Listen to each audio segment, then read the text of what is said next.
ललही छठ का सोहर गीत है।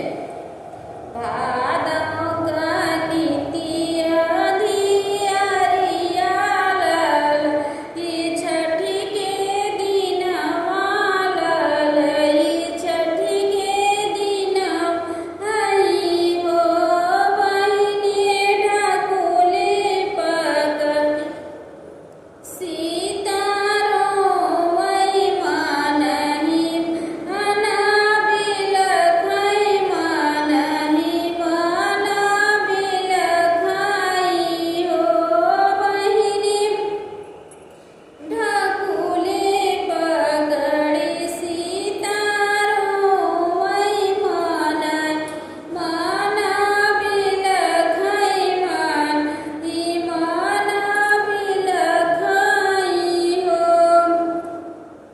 भीतरा से निकली बनत पिसिनी तसित, सी से पूछै तसित, जी से पूछै हो बेटी कमने संकट हरे जियरात, काहे बिनि रोहुत, काहे बिनि रोहु हो बेटी कमने संकट तोहरे जियरात, हे बिनि रोहुत बिना बिलखिउ हो। इतनी बचन सुनी सीता त मैया से अरज करई, मई से अरज करई हो। मैया आजुआ है छठिया का दिनवा, कवन विधि भूखेउ कवन विधि पूजेउ हो। मैया आजुआ है छठिया का दिनवा, कवन विधि भूखेउ कवन विधि पूजेउ हो।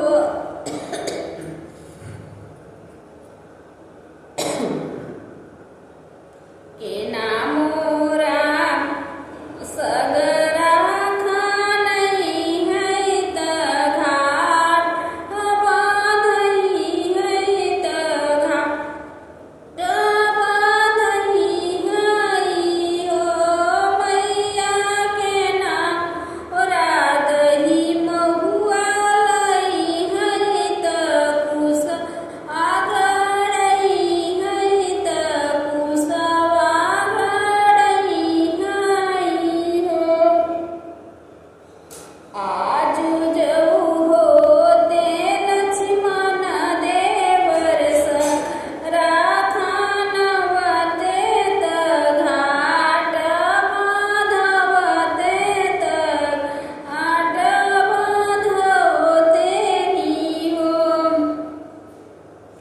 आजु जऊ होते लक्ष्मण देवर संग राखानवते त घाट बाँधवते त घाट बाँधवते नी हो। मैया पोखरा पे कुश आगड़वते त पोखरा सजवते त पोखरा सजवते नी हो। घटवा सजवते त पोखरा सजवते नी हो।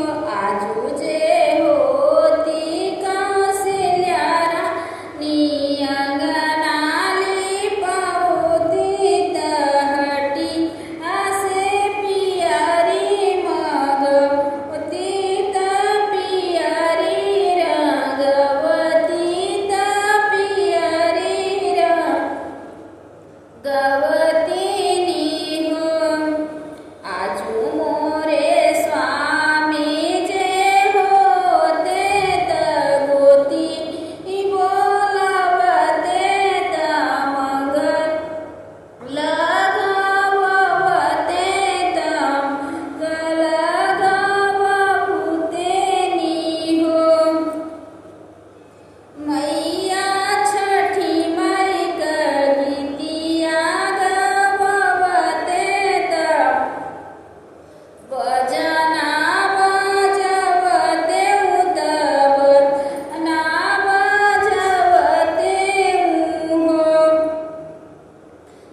रह बेटी चुप रह सजी रोय नया नया सुपोछे नया सुपोछे हो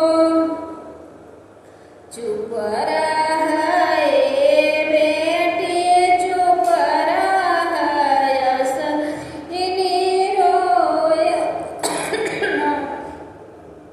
नया सुपोछे नया सुपोछे हो ए बेटी हम तोहरा गली पउबैत चौकी पुरउत चौकी पुरैबै हो